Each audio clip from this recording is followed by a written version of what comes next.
জাতীয় নাগরিক party NCP এবং গণ অধিকার পরিষদ একীভূত হওয়ার ইতিবাচক আলোচনা চলছে বলে জানিয়েছেন দুই দলের নেতারা। এনসিপির আহ্বায়ক নাহিদ ইসলাম বলেছেন, স্বৈরাচার বিরোধী আন্দোলনে ভূমিকা রাখা এই দুটি দল একত্রিত হওয়ার আলোচনা অনেক দূরে গিয়েছে। আর গণ অধিকার পরিষদের সাধারণ সম্পাদক রাশেদ খান জানিয়েছেন, নিজ দলের বিলুপ্তির বিপক্ষে অবস্থান এবং সভাপতির পদ নিয়ে মীমাংসার উপরে নির্ভর করছে একীভূত হবার প্রক্রিয়া। এদিকে জামাতের সেক্রেটারি জেনারেল অধ্যাপক মিয়া গোলাম পরোয়ার বলেছেন, নির্বাচনের সময় যত ঘনিয়ে আসবে রাজনৈতিক মেরুকরণের বিষয়গুলো আরও বেশি স্পষ্ট হবে। মুহিবের রিপোর্টে বিস্তারিত। 2018 সালের কোটা আন্দোলন থেকে 2024-এর গণঅভ্যুত্থান ঘুরিয়ে দিয়েছে বাংলাদেশের পুরো রাজনৈতিক প্রেক্ষাপট। আর এমন প্রেক্ষাপটে জন্ম নেয়া রাজনৈতিক দল গণ অধিকার পরিষদ এবং জাতীয় নাগরিক পার্টি এনসিপি। শেখ হাসিনার পতন আন্দোলনে ভূমিকা রাখা নেতাদের এই দুই দল হঠাৎ আলোচনায় একীভূত হওয়া নিয়ে বিষয়টি স্পষ্ট করেছেন এনসিপি আহ্বায়ক নাহিদ ইসলামও। গণ অধিকার পরিষদের সাথে যেটা সংযুক্তির বিষয়টা সেটা আমরা বলেছি, সেটা আলোচনার পর্যায়ে রয়েছে। সেই বিষয়ে কোনো সিদ্ধান্ত হলে আমরা আনুষ্ঠানিকভাবে আপনাদেরকে জানাবো।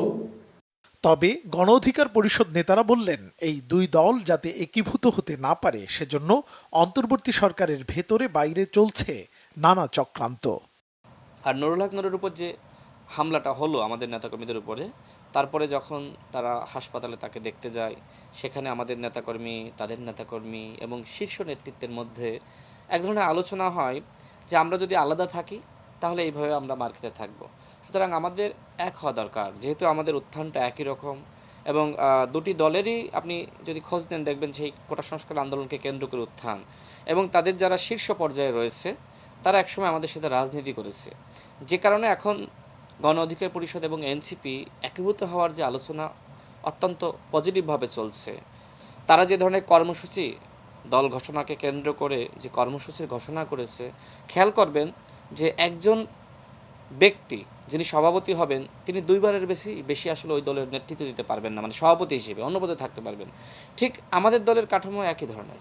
বিষয়টি নিয়ে টেলিফোনে এক প্রতিক্রিয়ায় জামাত ইসলামের সেক্রেটারি জেনারেল অধ্যাপক মিয়া গোলাম পরোয়ার বলেন, নির্বাচন ঘিরে এমন মেরুকরণে অবাক হবার কিছু নেই।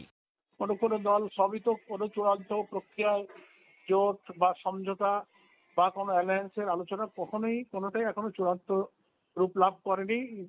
আভ্যন্তরীণভাবে সব দলই সবার সঙ্গে আলাপ আলোচনা চলছে। কোনো দল তাদের আভ্যন্তরীণ নানান পলিসিতে নিজেদের মধ্যে একটু আলোচনা করার জন্য সময় নিচ্ছে। একটা সময় আসতে হয়তো আরো একটু পরিষ্কার হবে কে কোন দিকে যাচ্ছে। এটা এখনো চূড়ান্ত হয়নি। তবে আগামী নির্বাচনে কে কোন প্রক্রিয়ায় অংশ নেবে তা স্পষ্ট হতে আরো সময় লাগবে বলে মনে করেন জামাতের এই নেতা। মুহিব, বাংলা ভিশন, ঢাকা।